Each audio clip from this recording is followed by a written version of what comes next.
The information provided on this podcast is for general information purposes only and is not intended as a substitute for professional medical advice, diagnosis, or treatment. Always seek the advice of your qualified health provider with any questions you may have. Never disregard professional medical advice or delay in seeking it because of something you have heard on this podcast. Reliance on any information provided here is solely at your own risk. This episode is sponsored by Stork. Stork is hosting their next luxury prenatal retreat this fall. Picture yourself at Miraval, one of the most exclusive resorts overlooking the Texas Hill Country. Each day, you'll be treated to farm-to-table meals, spa services, yoga, and more, all while sprinkling prenatal education from some of the best maternity professionals, leaving you and your partner feeling more prepared and relaxed going into parenthood. On top of these classes and workshops provided on site, you'll have access to 4 or more on-demand classes to watch at your own leisure. For more information on this priceless investment in your growing family, visit storkatx.com/retreat, also linked in the show notes. Space is limited, and don't forget to use code BIRTHBABY for $200 off.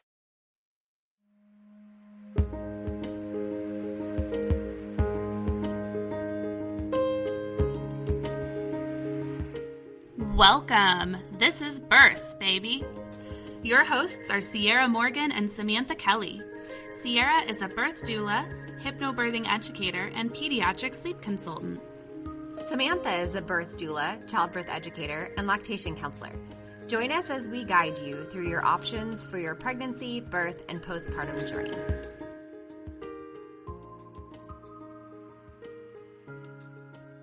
Let's talk about the golden hour. Today we're going to talk about what it is and what it looks like from the parent's perspective. There will be an episode that follows this one where we're going to go into the golden hour from the baby's perspective. So let's dive in. Okay, first, let's just talk about what the heck it is. So you will hear people talk about different stages of labor, and the golden hour is basically after your baby is born and after the placenta is born. So I'm going to break down what the different stages of labor are. The first stage of labor is anything from 0 to 10 centimeters dilation. The second stage of labor is from when you're 10 centimeters dilated until when your baby has been born. And then the third stage of labor is from when your baby's been born until your placenta has been delivered. So the golden hour is that hour after your placenta has been born. This is a time that's really, really fragile and delicate for parents, and we want to make sure that we really protect this space. And doing so can really help lessen negative outcomes. So things like excess bleeding and things like that. So when you hear about the third stage, that's usually the one that people hear mentioned the most, the one where it is the baby born to when the placenta has been delivered. And that can take some time. And depending on your provider, they may be okay with it taking a certain amount of time, maybe not very long. Some are like, okay, let's wait a little bit longer and allow it to happen. So Samantha's going to break down for us what the different management models of the third stage look like, so you can kind of decide what you might be comfortable with. Yeah, absolutely. So there are 3 different kind of typical management styles of the third stage of labor. And there's going to be, some variation between different providers and what they do and how they address those things. So if this is something that is really important to you, I always recommend bringing it up with your provider, your specific provider who is there that day, to kind of figure out what they normally do, what they are comfortable with, because there's going to be so much variation between each provider. So the first one that we have is what we would call expectant management. So expectant management is when the provider is kind of sitting back and allowing the birthing person to deliver the placenta kind of all on their own. So typically this would include that dim lighting. We're not having that bright spotlight shining down on mom. They are not pulling at the placenta. They're not pulling on the cord. We're not doing a whole lot of fundal rubs or running any sort of medications. We're just kind of waiting for the placenta to deliver on its own.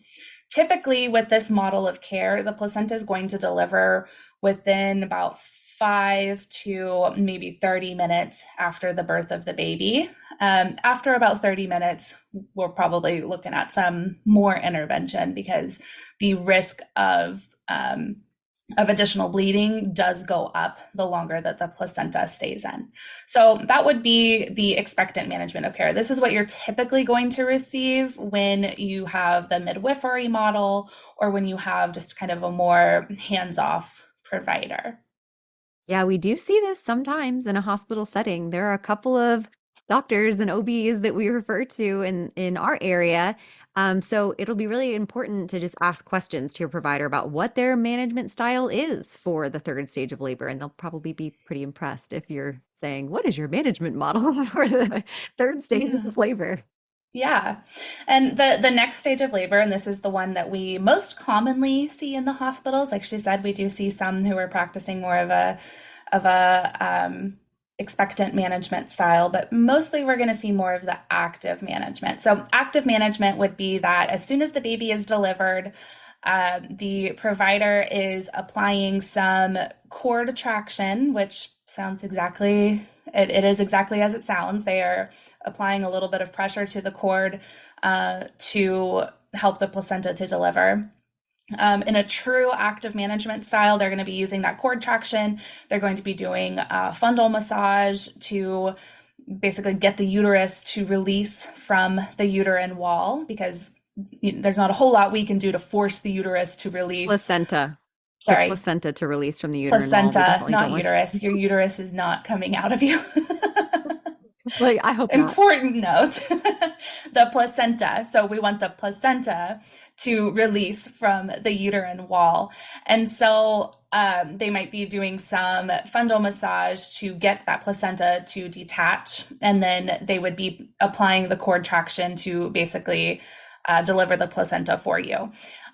Most providers, as soon as the placenta is delivered, are going to run Pitocin. So typically what we see most commonly in the Austin area hospitals, and I think is fairly common across the United States, is they run about a bag of Pitocin after the placenta has been delivered. There are some providers who might run the Pitocin a little bit sooner, like maybe as the placenta is detaching, they have you start running the Pitocin, or the nurse start running the Pitocin. And the reason that they do it this way is that they feel that the quicker they get the placenta out and the quicker they get the uterus to clamp down, the less risk of bleeding that you are going to have. Because when we're talking about like a postpartum hemorrhage or additional bleeding after a baby is born, that risk happens after the placenta is delivered, because placenta is going into the uterine wall and there's all these like blood vessels that have been feeding your baby, and we need the uterus to kind of shear that placenta off and then to clamp down on itself to stop the bleeding. So if the uterus does not clamp down quickly, then we do see a good bit of bleeding afterwards, and that can be dangerous for the mother. So that's kind of the active management model. This is what most obstetricians are taught, and this is what a lot of them practice. Okay, now I'm going to go a little bit. I feel like we're on the midwives cauldron right now because I'm the one who's going, okay, I'm going to say something that maybe I shouldn't say. But in class, I often have people go, if you're saying expectant management is fine, why are so many providers in hospital so wanting everything to be pushed more quickly? Why do they want to rush everything? And that's kind of the way that people will look at it, as being rushed. But I do want to say, I don't think that this is like the fault of the providers. I don't think that it is coming from a place of, they're not wishing any ill will. They're not trying to harm. However, we do have to remember that this is a business. They are running a business. They are in a hospital. There are a lot of people having babies. Here in the Austin area, we are overrun. There are constantly people that have induction scheduled that are called and told, oh, don't come in yet. We don't have room. So think of it from a business perspective. First of all, the doctor can't leave the room until your placenta has been delivered. So they have to wait. And if they are waiting for your placenta to be delivered for 30 minutes instead of getting it to come out at 5 minutes, that's an extra 25 minutes that they spent in that room. And if somebody's pushing in the other room, they may be having to pay a hospitalist to go in there and help them with that other delivery. And then that person doesn't get their doctor, right? So that's one piece of it. And then another piece of it is when they're doing the active management with Pitocin after the placenta has been delivered because they're trying to reduce the risk of postpartum hemorrhage, that is so, yes, so that you don't bleed too much, but they have to come back in if there's too much of a hemorrhage going on. So now that doctor had already moved on to another room. They already kind of checked your box off, and now they're having to come back in. So it does make their job harder, and it kind of makes them go and more be pulled in more directions.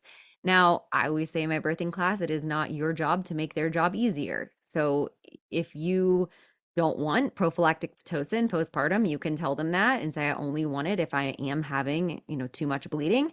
But then there are Mhm. also some people that do want prophylactic Pitocin and they do want to reduce the risk of that because everyone always, if you know me, I always say I'm going to give both sides. And if you do bleed too much and you might feel extra tired, you might not have as much energy, you might have more of an issue with breast milk production because you're dehydrated, because your body's still trying to recover so much harder. So there are some benefits definitely to not bleeding too much, but it is a standard procedure for them to run Pitocin in most hospital, well, in all of the hospitals in the Austin area. It's just what they do. So ask your providers, ask what the hospital's policies are, and always remember that in the end, it is your choice as to whether or not you're going to say yes or no to that being allowed. Okay, I interrupted you. Go ahead, Samantha. I'm off my soapbox now. No, I love it. We love soapboxes here.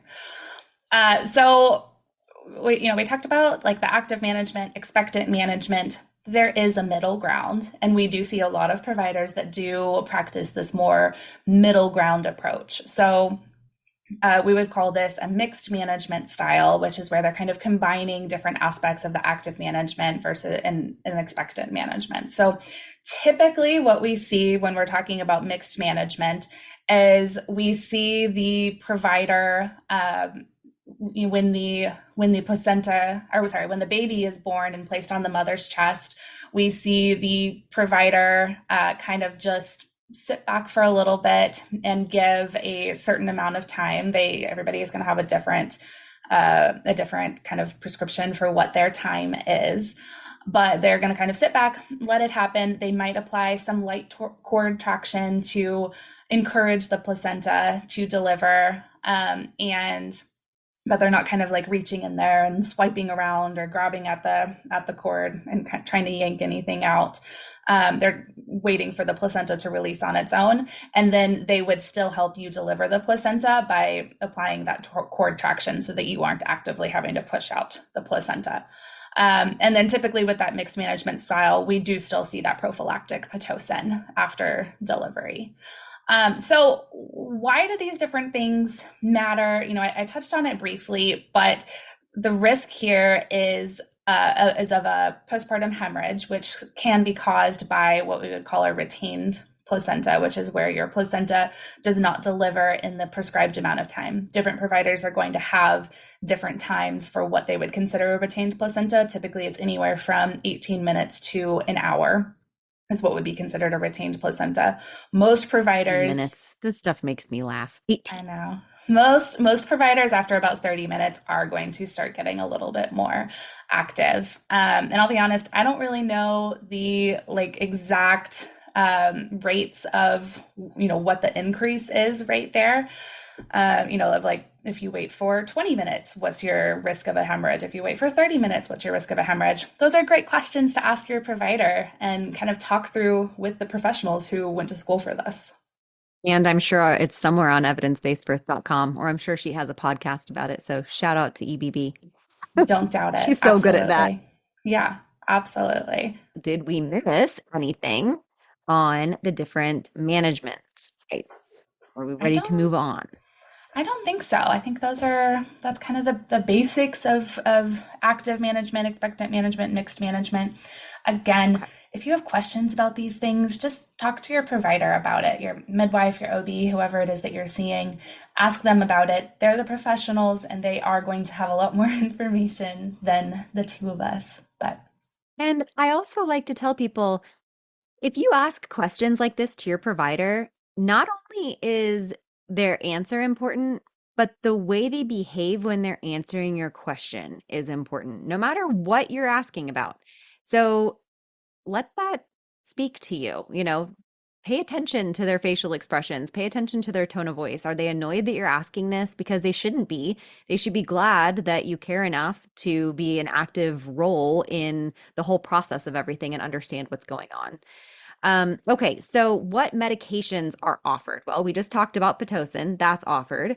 We also have pain management options for if you have a repair that needs to be performed. So if you have any sort of perineal or labial tear, you will have an option for pain management. Now, if you already had an epidural, if it's still strong and feeling good, you may not need any additional pain management for a repair. Um, most people do need some sort of repair. It's very common to have at least a first degree tear. Second degree is fairly common with first time moms. And I don't want that to scare you. It's just your body opening the way that it wants to open. And not something to just like dread and freak out about, but they're able to manage that whether you're at a hospital, home birth, or birth center. They usually can repair wherever they are. There are occasionally a high enough degree tear at a home birth or birth center to need to transfer, but that's really unusual. So if you don't have an epidural and you need pain management during a repair, they have lidocaine that they can use. You can have, obviously, ibuprofen is an option, but it probably won't kick in fast enough to help the repair. And then also but they have ibuprofen that has narcotic in it as well. And then nitrous is a great option. So I was actually at a birth last night where the mom had no pain management throughout labor other than, a doula and things like that, but no medical pain management. And after she had her baby, she needed a repair and it was just a first degree, nothing too big, but she did need lidocaine to be able to repair that. And they said, hey, I know you didn't use nitrous during your labor. We were at a birth center. They're like, but you can use it now for the repair if you want, since dad's doing skin to skin. And she's like, actually, yeah, I do want to do that. Enough of this no pain management thing. Let's do that. So she had kind of earned that, right? And then she used that and it really helped her through her repair. It helped her relax enough through it. So those are the options for pain management. And then it's also really normal for you to have kind of afterbirth pains or sensations, waves. Your body should continue to contract back down. We want your fundus to contract back down. Your uterus has a lot of downsizing to do in those weeks after you have your baby. So very common that when you're nursing, if you choose to breastfeed, you will likely feel contractions during nursing. And I will say that the more babies you have, the more intense those after sensations can be. I don't even think I noticed them with my daughter, but with my son, I was like, what is this nonsense? And I would actually take ibuprofen throughout the day just to manage my after waves from my son when I was nursing, because it started to make me not want to nurse. I was like, I'm ibuprofen it. So that's also an option. Yeah, they definitely get more intense the more babies that you have. First time moms normally are like, oh, it's just a little thing, and third time moms are like, oh my goodness. But I will say it's not like transition level waves that you're having at this point. Like it's not like they're crazy, hard labor contractions. It's like cramping, uncomfortable, almost it's almost like when you're doing a bunch of sit-ups and your abs get really sore. I feel like that's what it felt like to me with my daughter, with my second baby. Kind of feel like it's just early period crampiness. And Yeah. what's funny is labor sensations are more intense than that, but you're expecting to have them. And when you're having the afterbirth sensations, you're like, hold up. Thought we were done with this part. Nobody told me. So now you can't say nobody told you because birth baby just told you. We told you. That's right. So what happens if we do have additional bleeding after birth? Because sometimes it does happen. There are certain things that put you at a higher risk for hemorrhage. So when you're talking, going back to management styles, when you're talking about management styles, it's a good thing to know what your overall risk of hemorrhage is based on how your labor is going, and just your risk factors as a person. So what happens if you do have a hemorrhage? There's a lot of different medications that we can, that your providers can use to address those issues. So The first line of defense is always going to be Pitocin. So they would run a bag of Pitocin, or they might give Pitocin intramuscularly. And this will, Pitocin it's oxytocin. It's going to help your uterus to clamp down so that hopefully we can get that bleeding to stop. I'm about to argue with you. I'm interrupting. Sorry, synthetic oxytocin. You are okay. Right. You already knew what I was going to say. I'm like, Pitocin is not oxytocin. Can I give a quick little why? Do it. Is that fine? Is that appropriate here? Okay. Do it. Here's why. Why is Pitocin not the same as oxytocin? Because Pitocin, which is a synthetic form of oxytocin, and I am very glad we have it because we do need it sometimes. But what it does is it fills those oxytocin receptors in your body, but it does not cross the blood-brain barrier. So that oxytocin love hormone that makes you feel good and loved and all gooey, that is the really nice part about oxytocin. Pitocin only does the contracting back down part, which oxytocin also does. But it's just being used to manage the bleeding, not to also make you feel good. So all of that lovey-dovey stuff is not used in conjunction with that when it's with Pitocin. And that's kind of the bummer because your oxytocin receptors are getting filled up, but they are not getting filled up with the feel-good stuff. The Pitocin is making your body think that you have enough and it's doing its job, but you're not getting the benefits of the emotional piece of that. Absolutely. Yeah, they are different medications. I think I would say, especially in labor, I think postpartum, it can be a little bit different, though there is absolutely still some of the same stuff going on there. But postpartum Pitocin can be a little bit different in, I guess, just kind of how you react with it and what it does. But so yeah, Pitocin is going to be kind of the first line of defense. And when we're looking at additional bleeding, we're also going to see fundal rubs, which we're going to talk about more in a minute as well. But this is basically them just kind of stimulating your uterus, mashing your stomach. It is not a massage. It's not a massage. Sorry, one more thing about Pitocin. Did you say that it can be given intramuscularly or by IV? Did we touch on that? Okay, good. We talked about so many things with Pitocin. I just want to make sure. So last night we were able to get it IM intramuscularly into her leg, but then like later she was kind of wondering, am I still bleeding too much? And they're like, no. And she's like, I'm just worried. And they said, if you want us to put Pitocin in your bag of fluids, we absolutely can. And she's like, okay, I'm going to think about it. And that's nice to be part of the conversation, to be part of it was going to maybe give her more peace of mind. And that's okay too, you guys. Just because we're saying it's not always medically necessary doesn't mean you can't still make that choice for yourself. Absolutely. Absolutely. You are a big part of the decision-making process, and that is informed consent right then. That's what that is. So after Pitocin and fundal rubs being kind of the first line of defense, typically what they're going to go to next is a medication called Cytotec, which in most cases they're going to administer rectally, which is not as awful as it sounds, I promise. You typically are not even really going to feel it, but they would give you, I think it's normally like 2 to 3 pills, sometimes more, just right in your bottom. And it's another medication that can help your uterus to contract down and kind of clamp down on those blood vessels that are bleeding. The way that was explained to me when they did it to me was that Pitocin and Cytotec work at a different rate. So one works more quickly and one's more long acting. And so they gave them to me both at the same time because of the intensity of my hemorrhage. So it's, this is even at a birth center, you guys, that they can do this. So there are options everywhere, which is really nice. Right, exactly. Typically, again, every provider is going to be different in how they treat things, but if they've done those things, you're still having some extra bleeding. Normally, the next thing that they're going to offer is a medication called TXA, or I'm going to probably just absolutely botch this, but it's called I can't believe you're even going to try. Tranexamic acid. Look it up.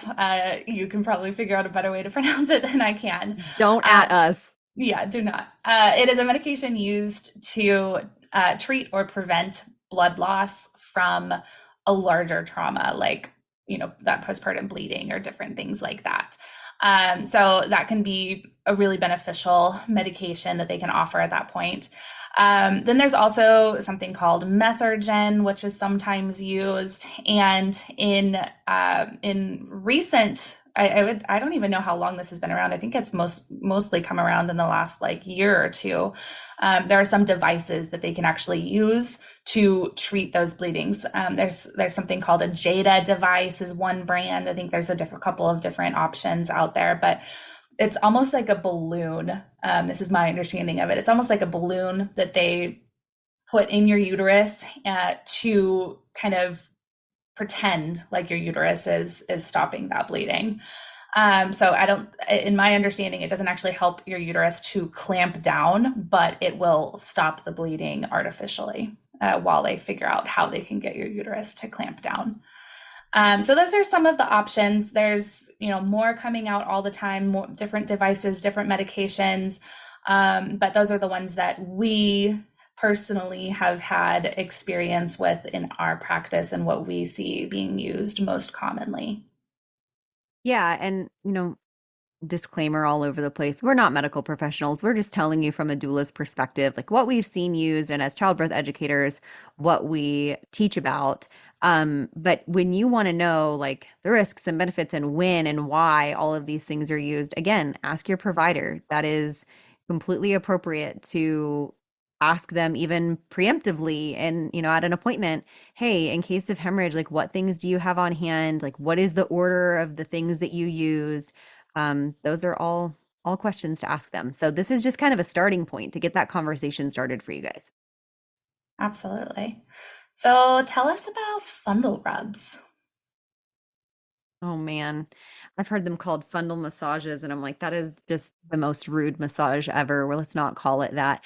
This is another thing that I've had people say, nobody told me about this. And I've had somebody else, I've also heard people say, just don't tell people because we don't want to not look forward to it. But I'm a big believer that everything is more tolerable when you have information ahead of time. So what they will do is after your baby is born, they'll hopefully the person's nice when they do it and they tell you to take a deep breath and start letting it out.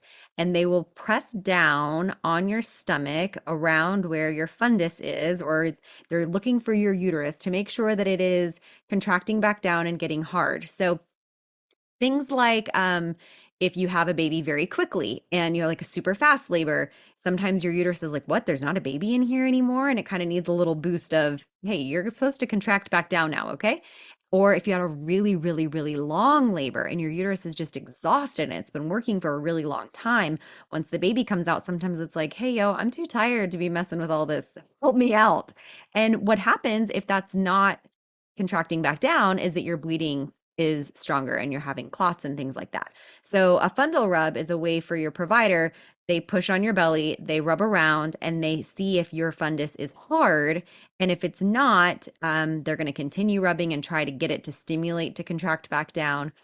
And then that will also help them know, hey, maybe we need a little bit of help from one of those other medications that Samantha just talked to us about. And they'll usually do this like it's usually every 15 minutes right after birth, and then they space it out a little bit further and a little bit further. It's also something that you can ask them, hey, can you show me how to do this so I can do this for myself? I remember when I had my daughter in the hospital, I was 24 and I have a really weak stomach in general.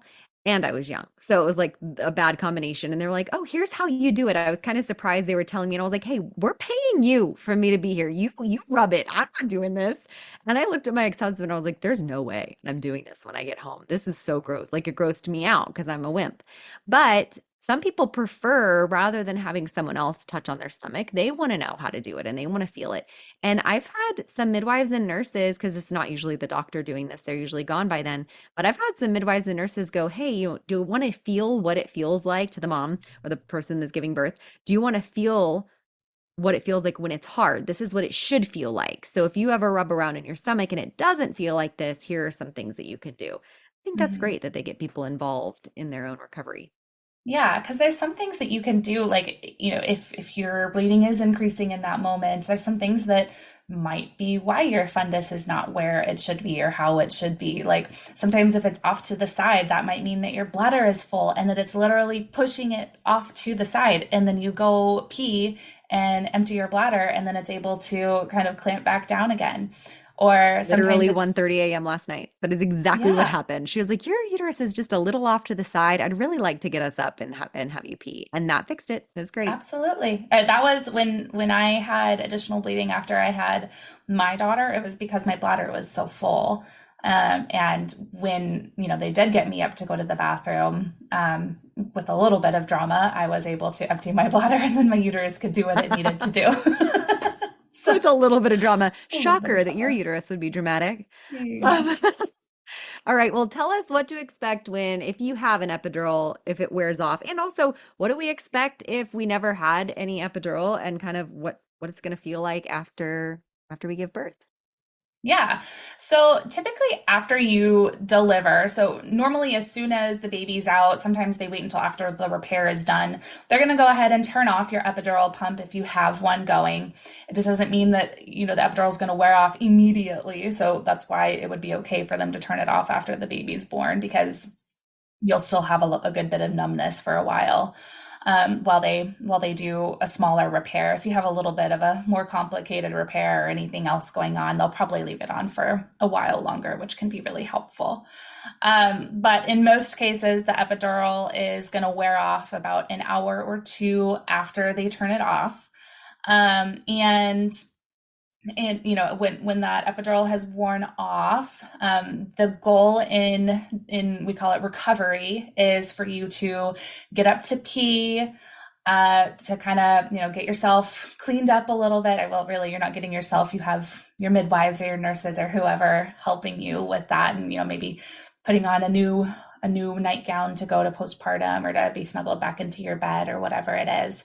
But that's going to happen about an hour or two after you have the baby. If you're in the hospital, most of the time after you get up to pee, they're going to then put you in a wheelchair that they would wheel over to postpartum, because they don't want you walking down the halls of the hospital, right after you had a baby with, some blood loss and different things going on. And you don't want to do that either. You're tired. You deserve to be treated like royalty and rolled around where you need to go. So that's normally what's going to happen after you have a baby. If you're at home or you're at a birth center, they're going to get you up to pee. They're going to get you cleaned up a little bit, maybe get you a quick shower, and then help you back to bed so you can spend time with your new tiny human. Yeah, at a birth center, you typically leave around the 6 hour mark. So Mm-hmm. head on home. I texted the family that I was with overnight last night and I was like, "Hey, are you guys home yet?" He's like, "Yep, just trying to get little bits of sleep here and there." And I was like, "Oh, I just love it for them that they're already home." And you may have a little bit more soreness because you did have to get up and walk out of the birth center and sit in a car and drive home, depending on how Mm-hmm. long that is. But typically people heal a little bit faster when they didn't have an epidural because their body's not trying to process the anesthesia. In a hospital setting, it sometimes you do feel a little bit more wonky and a little bit more sea leggy after having an epidural. So even Yeah. if you did or didn't, you usually need help getting up to go to the restroom for the first time. Like even last night, we were assisting her to walk over there because you can get lightheaded, like Sam was saying, and it's not always. Sometimes your body goes into a little bit of shock after having a baby. Like, holy moly, I did it. No Mm-hmm. matter how you did it, I did it. So it'll depend on how many medications were used and what type of delivery, whether vaginal or cesarean, as to whether or not you're able to move around a little bit more on your own. I do find that people that have an unmedicated birth, although they're finding that they're healing more quickly, it's a little bit harder for them to stay stinking still and they get up and they Yep. do too much. So the midwife last night even said, and I want you to keep your legs together, for the Mm-hmm. next couple of weeks as much as you can, keep your legs together. And it sounds so funny, but it's like, well, you want everything to heal. You want to Yeah. be in, on, around the bed for the Mermaid first legs. Yeah. long time. Yeah, mermaid legs. I like that. I hadn't heard that before actually. So, whatever way that you give birth, you may have a little bit of a different experience with what to Mm-hmm. expect right after, but Yeah. that should run the gamut there. Yeah, absolutely. So next time we're going to talk more about golden hour, kind of from the baby's perspective, and the breastfeeding and all those different things, medications for baby. So join us next week when we get into more of that. Thanks, y'all.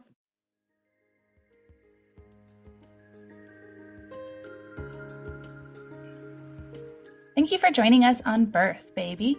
Thanks again to Longing for Orpheus for our music. You can look him up on Spotify. Remember to leave a review, share, and follow wherever you get your podcasts. See you next week.